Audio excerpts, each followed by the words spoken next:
మత్తయి సువార్త 28వ అధ్యాయము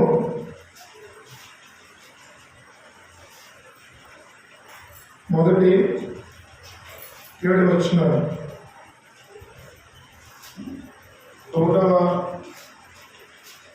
వచనం నుండి 7 వచనాలు మార్చి చదువుకున్నాం.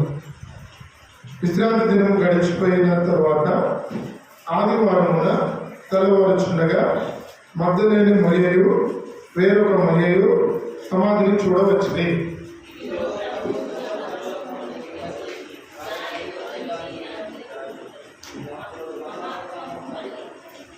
ఆ దూత స్వరూపము మెరుపు వలె నుండెను, అతని వస్త్రము హిమవంత తెల్లగా ఉండెను.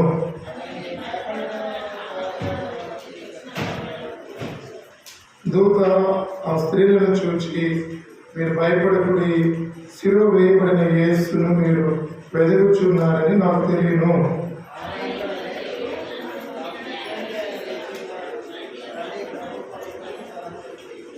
త్వరగా వెళ్ళి ఆయన మృతులలో నుండి లేచి ఉన్నాడని ఆయన శిష్యులకు తెలియజేయుడి.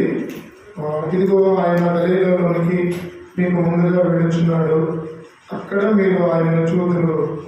ఇదిగో మీతో చెప్పిన ఇంకొక మాట చదువుతున్నా.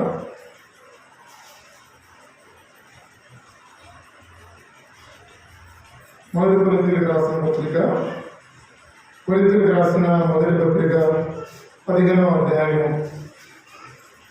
కొరింథీయులకు రాస్తూ వచ్చిన మొదటి పత్రిక 15వ అధ్యాయము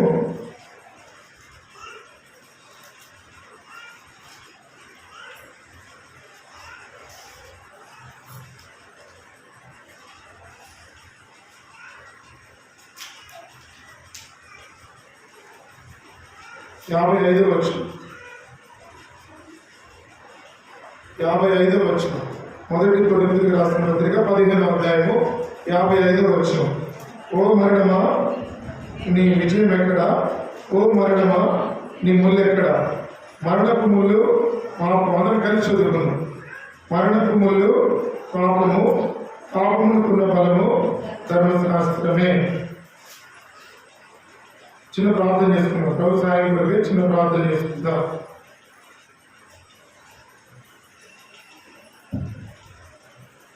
ప్రేమ కలిగిన మా తండ్రి, పరిశుద్ధమైన దేవ, జీవం కలిగిన మా తండ్రి, స్తోత్రం చెల్లిస్తున్నా.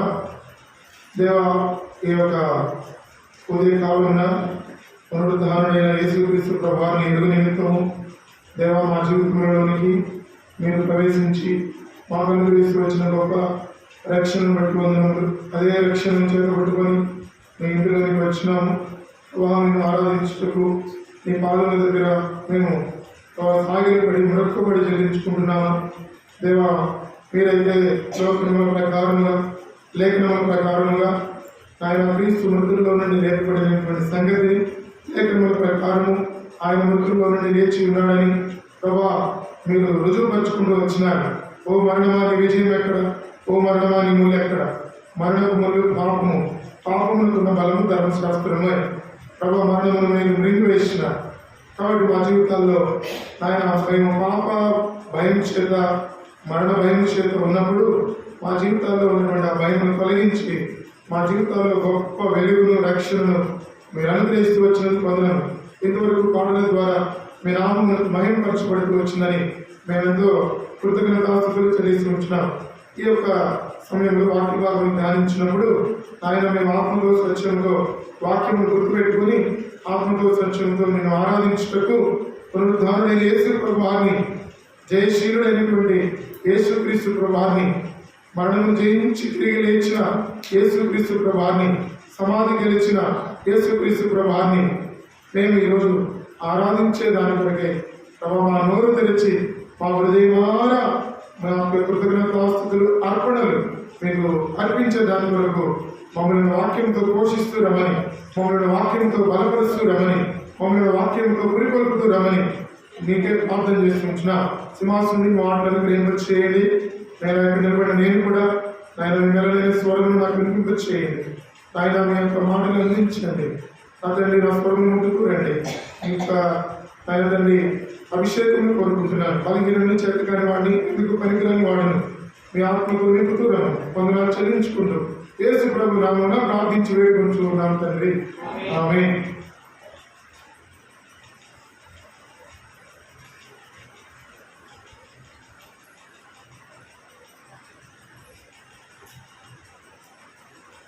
ఈరోజు ఈస్టర్. ఈస్టర్ అంటే పునరుద్ధానం. యేసు ప్రభు వారు తిరిగి లేచినాడని మరణమును జయించి మనం వచ్చినప్పుడు చూసినా కదా, యేసు ప్రభు వారు శిలువ మీద మృతి పొందినాడు. శిలువ మీద మన పాపముల కొరకై మరణించినాడు. తర్వాత సమాధి చేయబడుతూ వచ్చినాడు. తిరిగి 3వ దినమున ఆయన మరణమును జయించి తిరిగి లేచిన వాడిగా ఉన్నాడు. మొన్నటి దినమున మనం చెప్పుకున్నట్లుగా శిలువ మీద ఆయన ఎందుకు మరణించినాడు అంటే, మన పాపముల నుండి ఆయన మనలను విడిపించడానికి, మన పాపముల నుండి మనకు రక్షణ అనుభవానికి మనల్ని తీసుకుని రావడానికి, చీకటిలో నుండి మనలను విడిపించడానికి, మన యొక్క పాపపు బ్రతుకును మన జీవితమును మార్చడానికి ఆయన ఈ లోకంలోనికి రావాల్సి వచ్చింది. తర్వాత ఆయన శిలువలో మరణించవలసి వచ్చింది. తర్వాత సమాధి చేయబడవలసి వచ్చింది. ఇప్పుడు ఆయన సమాధి చేయబడుతూ వచ్చినాడు. తర్వాత 3వ దినమున అంటే ఆదివారమున ఉదయకాలమున ఆయన తిరిగి లేచినట్లుగా బైబిల్ గ్రంథంలో మనం చూస్తా ఉన్నాం. అంటే పునరుద్ధానము అంటే తిరిగి జన్మించుట, లేకపోతే తిరిగి లేచుట. ఈయన మరణమును జయించినాడు, సమాధిని జయించినాడు, సాతానును జయించినాడు, లోకమును జయించినాడు. కాబట్టి జయము అనగా విజయము అనేటువంటిది యేసుక్రీస్తు ప్రభువులో మనం చూడగలము. ఆయన వేటి మీద విజయం సాధించినాడు మనకు వాక్యపూర్వకంగా అర్థమవుతుంది. మరణం మీద విజయాన్ని సాధించినాడు, సాతాను మీద విజయం సాధించినాడు, సమాధిని గెలిచి విజయం సాధించినాడు. కాబట్టి అనేకమైనటువంటి సంగతులలో ఆయన విజయాన్ని పొందుతూ వచ్చినాడు. చివరకు మరణం మీద కూడా విజయాన్ని పొందుతూ వచ్చినాడు. ఇప్పుడు ఆయన మరణించి సమాధి చేయబడి తిరిగి లేచడం వలన మనకు దొరికే ఆశీర్వాదం ఏంటి? ఎందుకని తిరిగి లేపబడవలసి వచ్చింది అని అంటే, లేఖనముల ప్రకారము అనగా దేవాది దేవుడు లేఖనములు రాయించి ఉంచినాడు. అదే లేఖనముల ప్రకారము ఆయన భూమి మీదకి వచ్చినాడు. అదే లేఖనముల ప్రకారము ఆయన శిలువ మీద చనిపోయినాడు. అదే లేఖనముల ప్రకారము సమాధి చేయబడుతూ వచ్చాడు. అదే లేఖనముల ప్రకారము ఆయన సమాధిలో నుండి తిరిగి లేచినాడు. లేఖనముల ప్రకారము ఆయన ఈ కార్యమును నెరవేర్చినాడు. తిరిగి అసలు ఎందుకు ఆయన మరణమును జయించి తిరిగి మరి లేపబడవలసి వచ్చింది అని అంటే, పేతురు రాసిన మొదటి పత్రిక చూడండి. పేతురు రాసిన మొదటి పత్రిక 1వ అధ్యాయము.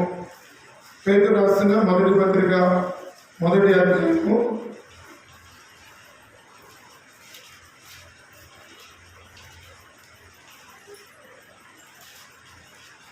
3వ వచనం. మన ప్రభువు యేసుక్రీస్తు తండ్రి దేవుడు స్తుతింపబడును గాక. మృతులలో నుండి యేసుక్రీస్తు తిరిగి లేచడం వలన జీవముతో కూడిన నిరీక్షణ మనకు కలుగునట్లు అనగా అక్షరమైనది, నిర్మలమైనది, వాడబారినది అయిన స్వాస్థ్యము మనకు కలిగినట్లు ఆయన తన విశేష కనుగొని చొప్పున మనలను మరలా జన్మింప చేసెను. ఎందుకు ఆయన మృతులలో నుండి తిరిగి లేచినాడు? అక్కడ మనకు ఏమి ఇవ్వడానికి తిరిగి లేచినాడు? ఆయన జీవముతో కూడిన నిరీక్షణ. ఇదివరకు ఇటువంటి నిరీక్షణ లేని వారము. ఒకప్పుడు మనకు నిరీక్షణ లేని వారము. పాపము మన జీవితంలో ఉన్నప్పుడు మనం నిరీక్షణ లేని వారము. శాపముతో మన జీవితం నిండుకొని ఉన్నప్పుడు మనం నిరీక్షణ లేని వారం. నిరీక్షణ అంటే అర్థం ఏంటి? నిరీక్షణ అంటే అర్థం ఏంటి?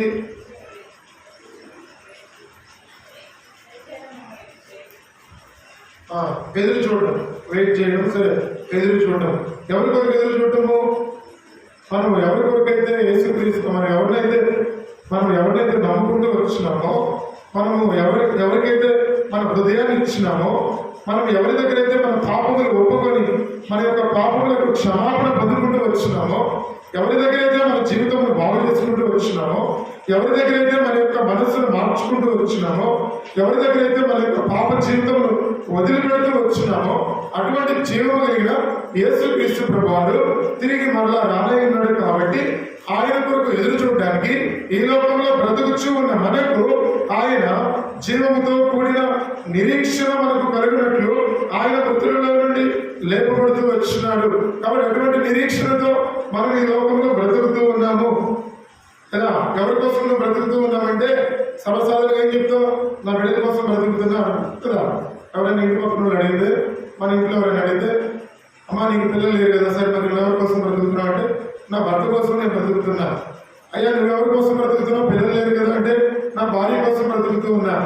కాబట్టి భార్య భర్తలు పిల్లలు అందరూ ఎవరి కోసం బ్రతుకుతూ ఉన్నారంటే, ఒకరి కోసం ఒకరు బ్రతుకుతూ ఈ లోకంలో కాలం గడుపుతూ ఉన్నాము.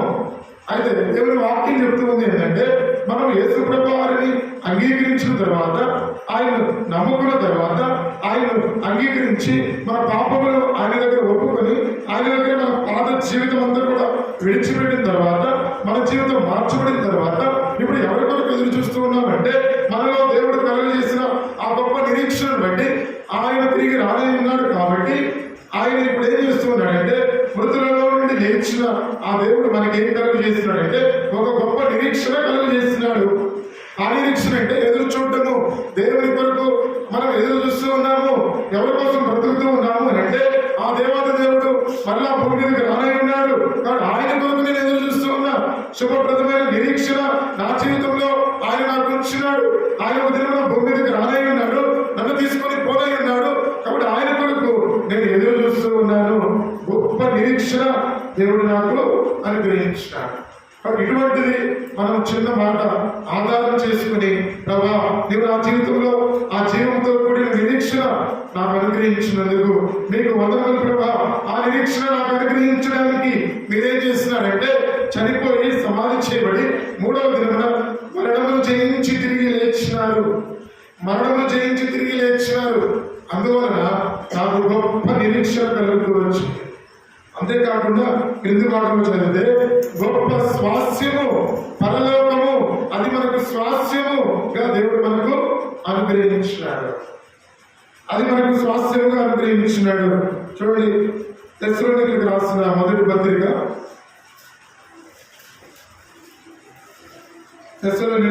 క్షమించండి, ఎఫెసీయులకు రాసిన పత్రిక 1వ అధ్యాయము 14వ వచనం. 1వ అధ్యాయము 14వ వచనం. దేవుని మహిమకు కీర్తి కలుగుటకై ఆయన సంపాదించుకున్న ప్రజలకు విమోచనము కలుగు నిమిత్తము ఈ ఆత్మ మన స్వాస్యమునకు సంచకరువుగా ఉన్నాడు. దానికంటే పైభాగంలో మనం చూస్తే, ఈ ఆత్మ చేత మనం ముద్రించబడుతూ వచ్చినాము. ఆత్మ చేత మనం ముద్రించబడుతూ వచ్చినాము. ఆయన స్వాస్యమును మనకు అనుగ్రహిస్తూ వచ్చినాడు. ఆ స్వాస్యం ఏంటి? పరలోకం. ఆ స్వాస్యం ఏంటి?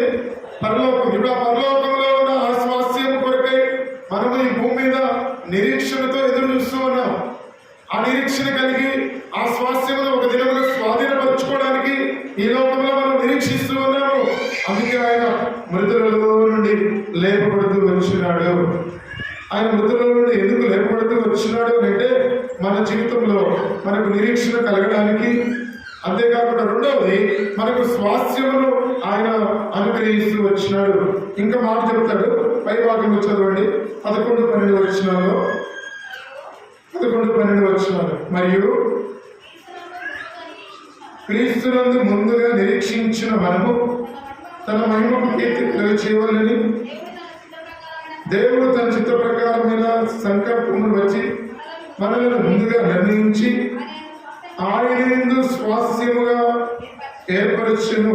కాబట్టి ఆయన చిత్తానుసారముగా చేసిన నిర్ణయం చొప్పున సమస్త కార్యములను జరిగించుచూ ఉన్నాడు.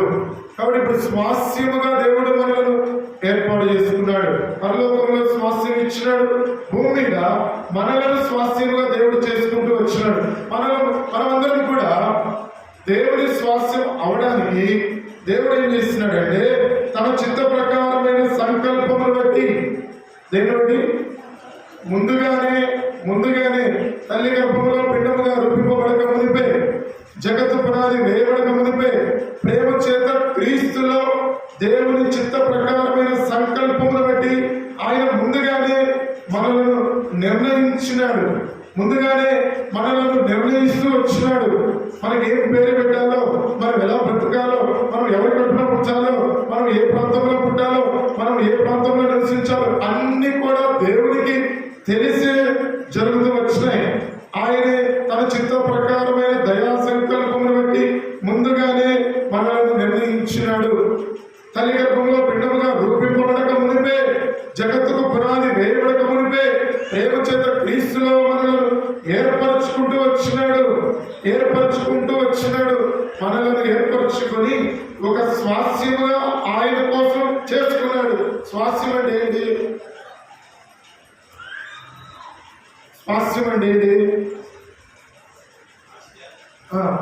ఆస్తి. తెలియదు ఎంతకాలం?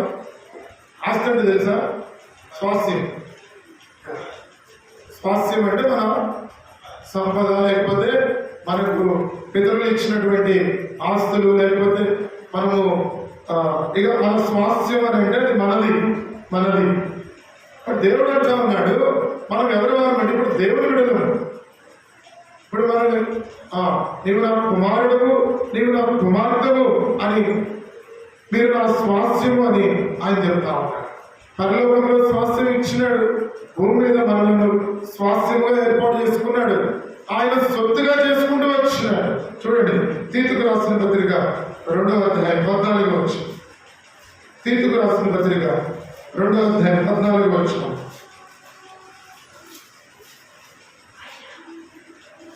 ఆయన సమస్తమైన దుర్నీతి నుండి మనల్ని విమోచించి సక్రియల యందు ఆసక్తి గల ప్రజలను తన కోసలను పవిత్రపరుచుకొని తన సొత్తుగా చేసుకున్నట్టుకు తను తానే మన కొరకు అర్పించుకొనెను. దేని కొరకు ఆయన ఇలాగ మనలను చేస్తూ వచ్చినాడు అంటే, సత్క్రియల యందు ఆసక్తి గల ప్రజలను తన కోసము పవిత్రపరుచుకుంటూ వచ్చినాడు. ఆయన కోసము అనగా మనం అందరం కూడా ఆయన సొత్తుగా అవ్వాలని ఆయన తన కోసము ఏం చేస్తున్నాడంటే ఆయన రక్తము చిందిస్తూ వచ్చినాడు. సమస్తమైన సకల దుర్నీతి నుండి మనల్ని విడిపించి ఆయన సొత్తైన ప్రజలుగా మనం చేసుకుంటూ వచ్చినాడు. ఇప్పుడు ఆయన చెప్తూ ఉన్నాడు, ఈ బైబిల్ నాది కదా, ఈ బైబిల్ ఎవరిది? నాది. మీ చేతిలో ఉన్న వస్తువులు మీవి కదా. ఎవరైనా వచ్చినప్పుడు నేను వచ్చి ఆ బైబిల్ నాది అంటే ఊరుకుంటాను. లేదన్నా నేను 100 రూపాయలు పెట్టి 200 పెట్టి కొనుక్కున్నా, ఈ బైబిల్ నాది. యేసు ప్రభువు కూడా చెప్తా ఉన్నాడు, కలువరి శిలువలో ఆయన కార్చిన రక్తమును బట్టి ఆ యొక్క రక్తమును చెల్లించి మనల్ని కొనుక్కున్నాడు. దేంతో కొనుక్కున్నాడు? డబ్బులతో కొనుక్కోలేదు కదా. దేంతో కొనుక్కున్నాడు? రక్తం ఇచ్చి కొనుక్కున్నాడు. ప్రకటన గ్రంథంలో చూస్తాం అన్నమాట. ఆయా భూమి మీద ఉన్నటువంటి జనాంగంలో పేరు పెట్టి ఆయన పిలిచి ఒక్కొక్కరిని అలాగా ఆయా జనాంగంలో నుంచి రక్తం ఇచ్చి కొనుక్కున్నాడు. ఆయన సొంత రక్తం ఇచ్చి కొనుక్కున్నాడు కాబట్టి నీవు నా సొత్తు అంటా ఉన్నాడు. ఇప్పుడు మనం ఎవరి సొత్తు? దేవుని సొత్తుగా ప్రజలము. ఆయన మరణించి సమాధి చేయబడి ఆయన పునరుద్ధారణగా తిరిగి లేచిన ఆ దేవుని యొక్క సొత్తు మనము. ఆయన ఎందుకు తిరిగి లేచినాడు అని అంటే, మొట్టమొదటిగా మనకు నిరీక్షణ కలుగు చేయడానికి, రెండవదిగా మనకు స్వాస్థ్యం పరలోకంలో అనుగ్రహించడానికి, మూడవది దేవుని సొత్తైన ప్రజలుగా దేవుని సొత్తుగా చేసుకోవడానికి ఆయన తిరిగి లేపబడుతూ వచ్చినాడు. పునరుద్ధారణగా తిరిగి లేపబడుతూ వచ్చినాడు. దేవుని సొత్తైన ప్రజలుగా చేసుకోవడానికి ఆయన తిరిగి లేపబడుతూ వచ్చినాడు. ఇంకా క్లియర్గా చూడండి, దేవుని సొత్తైన ప్రజలు అంటే ఇంకా మీకు క్లియర్గా అర్థమవుతుంది. ఫిలిప్పీలకు రాసిన పత్రిక 2వ అధ్యాయం 8వ వచనం చూడండి. ఫిలిప్పీలకు రాసిన పత్రిక 2వ అధ్యాయము 1 పేతురు రాసిన పేతురు రాసిన మొదటి పత్రిక 2వ అధ్యాయం 8వ వచనం. పేతురు రాసిన అమ్మా 9వ వచనం. అయితే మీరు చీకటిలో నుండి ఆశ్చర్యకరమైన తన వెలుగులోనికి మిమ్మల్ని పిలిచిన వాడి గుణాతిశయములను ప్రచురం చేయ నిమిత్తము ఏర్పరచబడిన వంశమును, రాజులైన యాజక సమూహమును, పరిశుద్ధ జనమును, దేవుని సొత్తైన ప్రజలమై ఉన్నారు. రాజులైన యాజక సమూహము కదా, ఇంకా పరిశుద్ధ జనము, ఏర్పరచబడిన వంశము, రాజులైన యాజక సమూహము, పరిశుద్ధమైన జనము, 4వది దేవుని సొత్తైన ప్రజలు. కాబట్టి ఆయన మృతులలో నుండి తిరిగి లేపబడుతూ వచ్చినాడు. ఆయన చనిపోలేదు. ఆయన మళ్ళా తిరిగి మరణమును జయించి తిరిగి లేచినాడు. మరణము ఆయన బంధించుట అసాధ్యము. దేవుని వాక్యంలో రాయి ఉన్నట్లుగా మరణము ఆయనను బంధించుట అసాధ్యము. ఎవరు కూడా ఆయనను బంధించలేదు. లేకపోతే ఎవరు కూడా ఆ సమాధి దగ్గరికి వెళ్ళి రాయి తీసి ఆయన బయటకు తీసుకొని రాలేదు. ఆయనే ఆ సమాధి మీద ఉన్నటువంటి రాయిని దుర్లింపబడుతూ వచ్చింది. దేవుని దూత వచ్చి మరి దేవుని ఆత్మ ఆయన మీదకి వచ్చినప్పుడు, లేకపోతే ఆయన లేఖనముల ప్రకారముగా సమాధి దగ్గర ఉన్నటువంటి రాయి దుర్లింపబడి ఆయన లేచినాడు. చక్కగా వెళ్ళి బయటికి ఆయన మరి వారికి కనబడుతూ వచ్చినాడు. ఆయన తిరిగి లేచినాడని లేఖనములు అనేక చోట్ల ఆయన మరణించి అలానే ఉండిపోలేదు. ఆ సమాధి ఆయనను బంధించలేకపోయింది. ఆ మరణము ఆయన బంధించలేకపోయింది. ఆ సమాధి కానీ, ఆ మరణము కానీ, ఆ సైనికులు బయట ఉన్నటువంటి వారు కానీ ఆయన తిరిగి లేచుటలో ఎవరు కూడా ఆయనను ఇబ్బంది పెట్టలేదు. ఎవరు కూడా ఆయనకు ఆటంకంగా కలిగించలేకపోయారు. సమాధి ఆయనకు ఆటంకం కలిగించలేకపోయింది. సమాధి మీద ఉన్న రాయి ఆయనకు ఆటంకం కలిగించలేకపోయింది. సమాధి బయట ఉన్నటువంటి సైనికులు ఆయనకు ఆటంకం కలిగించలేకపోయారు. లేఖనముల ప్రకారం దేవుని యొక్క పునరుద్ధాన శక్తిని కలిగి ఆయన తిరిగి లేచినాడు. మరణము జయించి తిరిగి లేచినాడు. ఎవరి కోసము? మన కోసం. ఎందుకు? మనకు మొట్టమొదటి మనకెందుకు ఆయన తిరిగి లేచినాడు? జీవంతో కూడిన నిరీక్షణ ఇవ్వడానికి. 2వది పరలోకంలో శ్వాస. ఇట్లానే చేయాలి ఆరాధన. ఇవే గుర్తుపెట్టుకోవాలి. ఈ మాటలే చేయాలి కదా. ఒక ఆరాధన చేసింది ఒక దగ్గర, వాళ్ళ బంధువుల దగ్గర నుంచి మొదలుపెట్టింది. ఇక చేస్తూనే ఉంది ఒక అరగంట. వేరే దగ్గర అంటే ఆరాధన అంటే 2 మాటలు మనం చేస్తాం కదా. ఆ 2 మాటల్లో ప్రభు మనకి ఏం చేస్తున్నాడో, నేను ప్రభు దగ్గర ఎటువంటి ఆశీర్వాదం నేను పొందుకున్నాను, నా జీవితం ఎలా మార్చబడింది, వాక్యం చెప్పే ఆ సమయంలో ఆ వాక్యం మనకి ఎంతవరకు దేవుడు అర్థమయ్యేటట్లు చేస్తూ వచ్చినాడు. ఆ ఒక్క అంత గుర్తు పెట్టుకోవాల్సిన అవసరం లేకపోయినా మనకు కొన్ని మాటలు గుర్తుంటాయి. ఆ మాటలను గుర్తుపెట్టుకుని మనం దేవునికి ఆరాధన చెల్లించే వారు ఉంటాం. అలా కాకుండా మన సొంత మాటలు ప్రతి వారము అదే ఆరాధన చేయదు. ఏసయ్య నా కొరకు ఈ లోకానికి వచ్చావు, చనిపోయావు, సమాధి చేయబడ్డావు, తిరిగి లేచినావు. అందరూ చేస్తారు ఆరాధన కదా, అందరూ చేస్తారు. మనం చేసే ఆరాధనలో ఏముండాలా? నూతనత్వం ఉండాలి కదా. ఏముండాలి? నూతనంగా ఉండాలి. మనం చేసే ఆరాధన చాలా ఫ్రెష్గా ఉండాలి. ఎట్లా ఉండాలా? ఫ్రెష్గా ఉండాలి. పాత ఆరాధన చేయకూడదు. కొత్త ఆరాధన, ఎప్పటికప్పుడు కొత్త ఆరాధన దేవునికి అర్పణగా అర్పించాలి కదా. దేవునికి ఆ అర్పణగా అర్పించేటప్పుడు కుళ్ళిపోయిన తీసిపోతామా? తీసిపోం కదా. కుళ్ళిపోయినాయి, పాడైపోయినాయి దేవుని దగ్గర తీసుకెళ్ళి అర్పణగా అర్పిస్తాము. అర్పించము. మంచి శ్రేష్టమైన ఫలములు, శ్రేష్టమైన వస్తువులు కదా. మందిరానికి ఏదైనా వస్తువు సమర్పించుకోవాలనుకో, ఏదైనా ఒక బకెటో లేకపోతే ఏదైనా బిందువు సమర్పించుకోవాలనుకో, చొట్టపట్టని తీసుకొస్తామా? పగిలిపోయింది తీసుకొస్తామా? తీసుకురాము. మన ఇంట్లో కూడా వాడుకుంటే, బయట నుంచి షాప్లో కొనుక్కుంటే బట్టలు కొనుక్కున్నా, వస్తువులు కొనుక్కున్నా మంచివి కదా, 4 సార్లు కింద మీద అన్ని చూసి కొనుక్కొచ్చుకున్నాం కదా. ఎందుకు పగిలిపోయిన కొనుక్కొచ్చుకొని వాడుకోవచ్చుగా. అంటే శ్రేష్టమైనవి కొన్ని రోజులు దాన్ని ఉపయోగించుకోవాలి కాబట్టి తీసుకునే వస్తువుల్లో, బట్టల్లో, లేకపోతే ఇంకొకటి ఏదైనా సరే, కార్ అయినా, బైక్ అయినా, లేకపోతే స్థలం కూడా ఏదైనా తీసుకున్నా, లేదా ఇల్లు తీసుకున్నా, అన్ని కూడా 1కి 4 సార్లు ఆలోచించి, మంచి చెడు ఆలోచించి చక్కగా మనము దాన్ని తీసుకుంటాం. అట్లాగే యేసు ప్రభువు వారు కూడా ఇప్పుడు మన ఆరాధన తీసుకుంటాడు. ఎవరు తీసుకుంటారు? యేసు ప్రభువు వారికి మనం ఆరాధన అర్పించినప్పుడు ఆ అర్పణ దేవుడు అంగీకరిస్తాడు. ఆయన అంగీకరించాలంటే మన ఆరాధన చాలా నూతనంగా ఉండాలి. ఎలా ఉండాలి? నూతనంగా ఉండాలి. నూతనంగా ఉండాలంటే మనము పోయిన ఆదివారం ఆరాధన చేస్తున్నాం కదా, మళ్ళీ తిరిగి ఆదివారం ఆరాధనకు వచ్చినాం కదా, ఈ వారం అంతా కూడా మనం సిద్ధపరచుకోవాలి. రోజు ప్రభు ఇంటి దగ్గర ఆరాధన చేసుకోవాలి. దేవుడు నా జీవితంలో చేసిన మేలులను బట్టి, దేవుడు నాకు సహాయం చేసిన దాన్ని బట్టి, దేవుడు నన్ను రక్షించుకున్న దాన్ని బట్టి, ఆయన చేసిన ఆ ఉపకారములని జ్ఞాపకం చేసుకుంటూ ప్రభువుని రోజు మనము ఆరాధన చేస్తా ఉంటే అదేమవుతుంది? అలవాటైపోతుంది.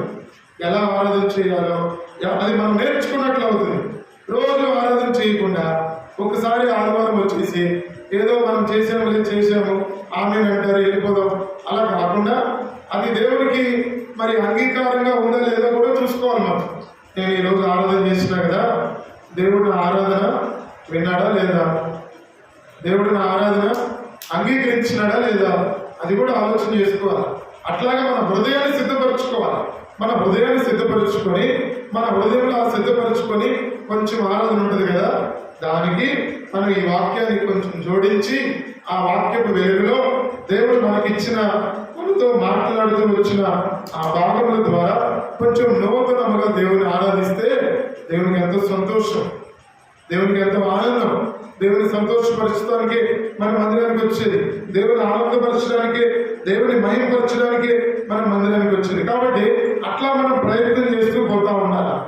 కాబట్టి అట్లా మన జీవితంలో దేవుడు తన స్వరక్తం ఇచ్చి సంపాదించుకున్న సంఘంలో మనం నుంచున్నాడు.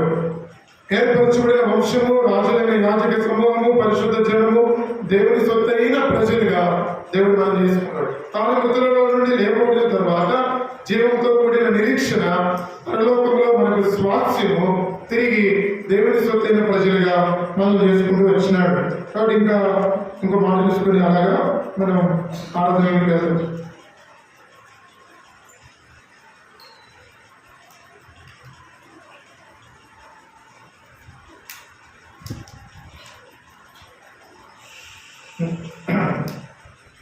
ఎఫెసీయులకు రాసిన పత్రిక 2వ అధ్యాయము, ఎఫెసీయులకు రాసిన పత్రిక 2వ అధ్యాయము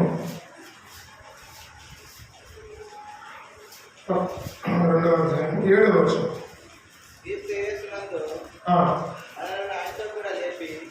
క్రీస్తు యేసునందు మనలను ఆయనతో కూడా లేపి పరలోకమందు ఆయనతో కూడా. రెండవది ఇది 4వ, 3వది దేవుని సృష్టిగా చెప్పుకున్నాము. ఇది 4వది. 4వది ఏంటి? మనం చదివినాము ఏంటి? 2వ అధ్యాయం 7వ వచనం. క్రీస్తు యేసునందు మనలను ఆయనతో కూడా లేపి. ఎక్కడి నుంచి లేపినాడు? ఆయనతో కూడా. ఆయన ఎక్కడి నుంచి లేచినాడు? మరణములు జయించి, సమాధిని జయించి తిరిగి లేచినాడు. ఆయన తిరిగి లేచిన ఆ సందర్భంలో మనలను కూడా లేపుతూ ఉన్నాడు. అంటే ఇక్కడ ఏమి జ్ఞాపకం చేయబడుతూ ఉందంటే, ఆయన దేని కొరకు అని అంటే పరలోకంలో ఆయనతో కూడా మనలను కూర్చుండబెట్టుకోవడానికి. ఎక్కడ కూర్చోబెట్టడానికి? పరలోకంలో ఆయనతో కూడా కూర్చుండబెట్టడానికి. ఆయన మృతులలో నుండి తిరిగి లేచుట, ఆయనతో కూడా మనం ఉండాలని, ఆ పరలోక రాజ్యంలో ఆయనతో కూడా కూర్చుండబెట్టడానికి ఆయన మనలను సిద్ధపరుస్తుంది. ఒకప్పుడు మన జీవితంలో పాపపు కోపంలో కూర్చున్నాం, పాపపు కోపంలో కూర్చుండిపోయినాం, దుర్గంధంతో నిండిపోయి పాపపు కోపంలో సాతాను కాడి క్రింద చిక్కుకొని, ఆ బంధకాల్లో చిక్కుకొని అక్కడే కూర్చుండిపోయినాం. చీకటిలో కూర్చున్నాం. చీకటిలో నుండి ఆశ్చర్యకరమైన వెలుగులోనికి ఆయన కూర్చున్నాం. అక్కడి నుంచి చీకటిలో నుంచి ఆశ్చర్యకరమైన వెలుగులోకి తీసుకుని వచ్చి వచ్చి అక్కడి నుంచి అక్కడికి డైరెక్ట్ గా పరలోకంలో ఆయనతో కూడా సింహాసనం దగ్గర కూర్చుండబెట్టడం కొరకై ఆయన మృతుల నుండి తిరిగి లేచి ఆయన మనకు తన పునరుద్ధాన శక్తిని అనుగ్రహిస్తూ వస్తున్నాడు. ఒకప్పుడు ఇటువంటి భాగ్యం లేనటువంటి వారము, ఒకప్పుడు ఇటువంటి మరి అవకాశం లేనటువంటి వారము, ఇప్పుడు దేవుడు మన జీవితంలో గొప్ప అవకాశం ఇచ్చినాడు ఆయనతో కూర్చుండబెట్టుకోవడానికి. చూడు, ఈ లోకంలో గ్రామ సర్పంచ్ ఉన్నాడు. ఎవరు? నల్లోళ్ళ ఎల్లయ్య అంటే ఆయన చూసినారు ఓటు మీద పేరు. ఓకే, గ్రామ సర్పంచ్. ఆయన దగ్గర మనం కూర్చోవాలంటే కొద్దిగా దగ్గర బంధువులు స్నేహితులు ఎవరు కూర్చుంటారు. దూరం ఇప్పుడు నేను వెళ్ళిన అనుకో, ఆయన దగ్గర కూర్చో సర్పంచ్, తర్వాత ఎవరు మండల ప్రెసిడెంట్ ఉంటాడు, లేకపోతే ఎమ్మెల్యే గారు ఉంటాడు. వాళ్ళ దగ్గరికి వెళ్ళి మనం కూర్చుంటే ఎంతో గొప్పగా ఫీల్ అవుతాం కదా. ఎమ్మెల్యేతో మాట్లాడినా, ఎమ్మెల్యే దగ్గర కూర్చున్నా, మనం ఇంటి దగ్గరికి వచ్చి చెప్పుకుంటాము, లేకపోతే వేరే వాళ్ళ దగ్గర చెప్పుకుంటాం సంతోషంగా కదా. ఎంపీ దగ్గర కూర్చున్నాం, చివరికి అన్ని కాదు, ముఖ్యమంత్రి రేవంత్ రెడ్డి గారు వచ్చినాడు, అది మన అందరికి ముందే ఉన్నాడు కదా. పోయి మనందరం కూర్చొని మాట్లాడుతూ వచ్చినాం. ఇంటికి పోయి ఏం చెప్తాం? ఆయన వచ్చినాడు, ఆయనతో మాట్లాడినాం, షేక్ హ్యాండ్ ఇచ్చినాం, అమ్మ బాగున్నారా అన్నాడు, మేము కూడా బాగున్నాం సార్ అన్నాం, అన్ని మాట్లాడి ఇంటికి పోయి చెప్పుకుంటాం సంతోషంగా. ఇంత సంతోషం కదా. యేసు ప్రభువారే మనతో ఉన్నాడు, మన మధ్యలో ఉన్నాడు, మనతోనే జీవిస్తూ ఉన్నాడు, మన మధ్యలోనే ఉంటా ఉన్నాడు. మనకు అక్కడ కూర్చుంటే అక్కడ ఉంటా ఉన్నాడు, ఇద్దరు ముగ్గురు కూర్చుంటే వారి మధ్యలో ఉంటా ఉన్నాడే లేదా. కానీ మనకు కనపడ్డా కదా, మనకు కనపడ్డా, మనం నమ్మము. ఆయన రావాలా, ఈయన రావాలా, ఇంకా నలుగురు రావాలా, మనకంటే ముందుగానే ఆయన వచ్చి కూర్చుంటాడు. ఎవరు? యేసు ప్రభువు కదా. ఆయన వచ్చిన తర్వాత మనం వస్తాం మందిరానికి కదా. ఎప్పుడైనా వచ్చినా 10 గంటలకు ఆరాధన అనుకుందాం. 10 గంటలకు ఆరాధన అంటే 10 గంటలకు కరెక్ట్గా వస్తే యేసు ప్రభువు వారితో మనం వచ్చినాడు. 10:05కి 10:10కి 11కి వస్తే యేసు ప్రభువు వారి తర్వాత వచ్చినాడు మనం కదా. లోకంలో అట్లా నిర్లక్ష్యంగా నిదానంగా ఉంటే అది ప్రభు తీసుకుపోతాడు మనల్ని. సరే, కాబట్టి యేసు ప్రభు వారితో కూర్చుండబెట్టుకోవడానికి ఆయన మరణమును జయించి తిరిగి లేచిన వాడు కావాలి కదా. కాబట్టి ఎంత గొప్ప ధన్యులమో, ఎంత గొప్ప ధన్యులమో, ఎంత సంతోషమో మనకు. ఆ సంతోషము హృదయంలో ఉంచుకొని, ప్రభా ఈ దినము నేను చనిపోతే సాక్షాత్తు ప్రభా నీ దగ్గర ఆ పరలోకంలో అక్కడ కూర్చుండే గొప్ప ధన్యత నాకు అనుగ్రహించిన, గొప్ప ధన్యత నా జీవితంలో నాకు అనుగ్రహించిన అని మనం ఆరాధన సంతోషంతో ఆరాధన చేస్తాం. చివరికి ఒక మాట చూసుకున్నాం చూడండి, 5వదిగా చూద్దాము. అదే ఎఫెసీయులకు రాసిన పత్రిక 21-22 వచ్చిన ఎఫెసీయులకు రాసిన పత్రిక 2వ అధ్యాయము 21-22 వచనాలు. ప్రతి కట్టడమును ఆయనలో చక్కగా అమర్చబడి ప్రభునందు పరిశుద్ధమైన దేవాలయములకు ఆయనలో మీరు కూడా ఆత్మ మూలముగా దేవునికి నివాస స్థలమై ఉండుటకు కట్టబడుచు ఉన్నారు. ఆయనలో మీరు కూడా ఎలాగో ఆత్మ మూలముగా దేవునికి నివాస స్థలముగా ఉండుటకు కట్టబడుచు ఉన్నాం. నివాస స్థలం అంటే ఇల్లుగా కట్టబడుతూ ఉన్నాం కదా. మనము దేవుడు ఏం చేస్తా ఉన్నాడంటే ఆత్మ సంబంధమైన మందిరముగా మనల్ని కడుతూ ఉన్నాడు. ఆయన మనం సమాధిలో నుండి మరణమును జయించి తిరిగి లేచుట ద్వారా 5వ ఆశీర్వాదం ఏంటంటే ఆయనతో కూడా కలిపి మనకు ఆత్మ సంబంధమైన మందిరముగా కడతా ఉన్నాడు. సజీవమైన రాళ్ళవలే నుండి ఆత్మ సంబంధమైన మందిరముగా మీరు కట్టబడుతూ ఉన్నారు. ఇది ఎలా కట్టడము అంటే ఆత్మ మూలముగా కట్టబడుతూ ఉన్నారు. ఎక్కడుంది ఆత్మ? ఈ ఆత్మ ఎక్కడుంది?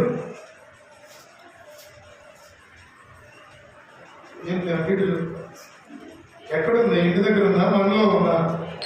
మనలోనే ఉంది కదా. ఈ ఆత్మ పరిశుద్ధపరచబడింది, ఈ ఆత్మ పవిత్రపరచబడింది, ఈ ఆత్మ దేవునితో అనగా దేవుని ఆత్మతో ఇది కలిసిపోయింది. ఎందుకంటే దేవుడే మనకి ఇచ్చినాడు ఈ ఆత్మను, కాబట్టి దేవునిలో కలిసిపోయింది. మరి ఆయనలో ఆత్మ మూలముగా మనమందరము కూడా దేవుని ఇంటిగా కట్టబడుచు ఉన్నాము. పరిశుద్ధమైన పట్టణముగా మనం కట్టబడుచు ఉన్నాము. ఆ పరిశుద్ధమైన పట్టణంలో ఒక రాయిగా ఆత్మ సంబంధమైన సజీవమైన రాళ్ళ వలె మనం కట్టబడుచు ఉన్నాము. ఆ రాయి ఆ కట్టడంలో చక్కగా అమర్స్తూ ఉన్నాడు దేవుడు. ఆ యొక్క కట్టడంలో నీవు నేను ఒక రాయిగా ఉన్నప్పుడు ఆ రాయిని తీసుకుని వెళ్ళి ఆయన చక్కగా దాన్ని అమరుస్తూ ఉన్నాడు. రాయి మీద రాయి పేర్చేటప్పుడు ఆ రాయి కొంచెం పెద్దదైనా అక్కడ పట్టలేకపోయినా దాన్ని కొట్టి దాన్ని నలుమూలలా చెక్కి దాన్ని తీసుకెళ్ళి అక్కడ చక్కగా అమరుస్తూ ఉన్నాడు. దీనికోసము ఆయనతో కూడా మనం ఉండడం కోసం ఆ రాయి దాని మీద పేరుస్తూ ఉన్నప్పుడు చూసారు కదా, తాపి మేస్త్రి దాన్ని చెక్కుతాడు కదా. చిన్న రాయి కావాలంటే పెద్ద రాయి చెక్కేసి దాంట్లో ఎంతవరకు రాయి కావాలో అంతవరకు పెడతాడు దాన్ని కదా. పెద్ద రాయి కావాల్సిన చోట పెద్ద రాయిని, చిన్న రాయి పెట్టాల్సిన చోట చిన్న రాయి లేకపోతే పెద్ద రాయిని చెక్కేసి దాని మధ్యలో పెట్టిస్తాడు. చక్కగా ఆ గోడ చూడడానికి అందంగా ఉంది. అలాగే ఆత్మ సంబంధమైన మందిరముగా నేను ఆత్మను దేవుడు కలుసుకొని ఆయన ఆత్మ సంబంధమైన మందిరముగా మనల్ని కట్టుట కొరకై, దేవాలయముగా కట్టుట కొరకై ఆయన మృతులలో నుండి తిరిగి లేచినాడు. కాబట్టి ఇప్పుడే మనం చెప్పగలను, నన్ను ఆత్మ సంబంధమైన మందిరముగా కట్టుబడి దాని కొరకు ప్రభా నేను నన్ను ఎన్నుకుంటూ వచ్చినా, నన్ను ఏర్పాటు చేసుకుంటూ వచ్చినా. ఆ ఆత్మ సంబంధమైన మందిరము దినదినము అభివృద్ధిలోనికి వస్తుంది. నన్ను పోషిస్తూ ఉన్నావు కాబట్టి నన్ను అభివృద్ధిలోకి తీసుకుని వస్తూ ఉన్నావు. కాబట్టి ఆయన మరణం జయించి తిరిగి లేచడం ద్వారా నీకు నాకు జయ జీవితములు ఆయన అనుగ్రహిస్తూ వచ్చినాడు. ఆయనలో మనకు దొరికినటువంటి ఆశీర్వాదములు మొట్టమొదటి జీవంతో కూడిన నిరీక్షణ, రెండవది పరలోకంలో స్వాస్థ్యం, మూడవది దేవుని సొత్తైన ప్రయోజనం, నాలుగవది పరలోకంలో ఆయనతో కూడా కూర్చుండబెట్టుకునే గొప్ప భాగ్యము, ఐదవది ఆయనతో కూడా సజీవమైన రాళ్ళ వలె ఆ దేవాలయముగా మనము ఆయన ఇంటిగా కట్టబడుచు. 5 విషయాలు. కాబట్టి మనం ఈ విషయాలు జ్ఞాపకం చేసుకొని హృదయమారా ప్రభుని మనం ఆరాధన చేద్దాం. ప్రభా నా కొరకు మరణం జయించి తిరిగి లేచినాం, ఆయన సమాధి చేయబడుతూ వచ్చినాం, నా కొరకు దెబ్బలు తిన్నాం, నా కొరకు సిలువలో బంధించినాం, నా కొరకు రక్తం కార్చి సమాధి చేయబడి ప్రభా నీ ప్రాణములు సైతం నా కొరకు లెక్క చేయకుండా మీరు సమాధి చేయబడుతూ వచ్చినారు. ఆ సమాధిని తిరిగి మరలా ఆ సమాధిని గెలిచి తిరిగి లేచినాడు, మరణము జయించి తిరిగి లేచినాడు. పునరుద్ధానంలో జీవమును నేనే, నా ద్వారానే మరి దేవుని దగ్గరికి వెళ్తాను. యేసు ప్రభువు మాట్లాడు, ఆయనే పునరుద్ధానము, ఆయనే జీవము. ఆ జీవమై ఉన్నటువంటి ఆ యేసుక్రీస్తు ప్రభు వారి కొరకు ఈ భూమి మీద మనం జీవిస్తూ ఉన్నాం. రెండోసారి ఆయన రాబోతూ ఉన్నాడు. ఆయన రాకడ కొరకు మనం ఎదురు చూసేటువంటి బిడ్డలుగా ఉన్నాం కదా. ఈ సందర్భంలో దేవుడు మనలను ఆరాధన కొరకు ఎలా సిద్ధపరుస్తూ వచ్చినాడో, ఆయన తిరిగి లేచిన ద్వారా ఇచ్చిన ఆ గొప్ప ఆశీర్వాదములని కూడా మనం జ్ఞాపకం ఉంచుకొని ఆత్మతోనూ సత్యముతోనూ ప్రభుని మనము ఆరాధిద్దాం. మోకరించండి, ఒకరి తర్వాత ఒకరు ఆరాధన చేద్దాము. అందరూ మోకరించండి, ఆరాధనలోనికి ప్రవేశిద్దాము. సండే స్కూల్ మరక సండే స్కూల్ టీచర్ మొట్టమొదటిగా ఆరాధన చేస్తారు. తర్వాత ఒక సహోదరుడు ఒక సహోదరి ఆరాధన చేయండి. దయచేసి మోకరించండి.